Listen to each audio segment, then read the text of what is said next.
How to fix your TikTok video under review problem. Hello everyone, welcome back into the channel. In this video today, I'll guide you through the steps on how you can fix if your TikTok video is under review. Well, sometimes your TikTok videos will upload instantly, right? It'll upload instantly when you have uploaded it. Well, sometimes it'll be sent under review. Now, if your TikTok video is marked as under review, the chances are that TikTok acknowledges you have a particularly good following with videos which get a high number of views and interactions. If you don't have a notable following though, then it's more likely a previous video you have shared has been reported. The idea behind sending TikTok videos for review is to keep the app as clean and clear as possible, protecting users from content. How you can fix the issue, right? Now what you can do is, if it is on review, you can simply wait for a while and see if it is uploaded later on.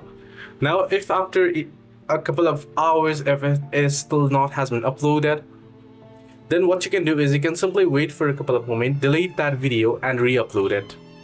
So that's the option that you have. Hope this video helped you. Do like and subscribe.